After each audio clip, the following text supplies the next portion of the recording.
Alors, le nouveau cheval de bataille que je développe, c'est une redéfinition de la phase solsticiale au prisme de la question de l'indétermination. À la fois au niveau politique, mais ça peut être au niveau relationnel, etc. Les leaders, parce que finalement, pour moi, l'astrologie, c'est d'abord la science des leaders, la science des personnages publics, la science de gens qui ont un pouvoir, et qui ont un retentissement, qui ont un impact.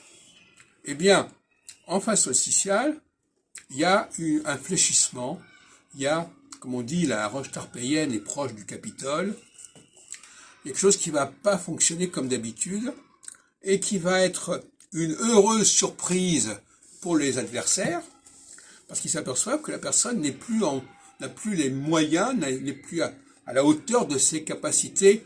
avérées jusque-là. Et donc, c'est quelque chose il va y avoir une sorte de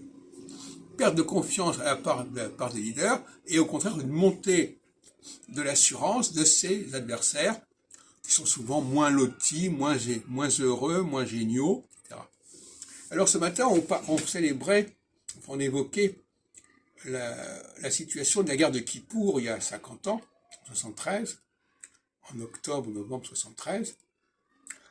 en montrant qu'il y avait eu une défection quelque part, quelque chose qui n'avait pas fonctionné auprès des dirigeants israéliens, et notamment de Golda Meir en l'occurrence, et que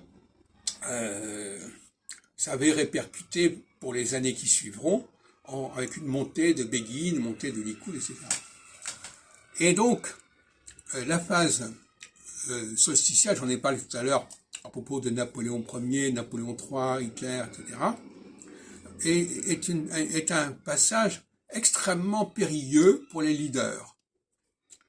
Il faut qu'ils sachent qu'ils n'ont plus tous les moyens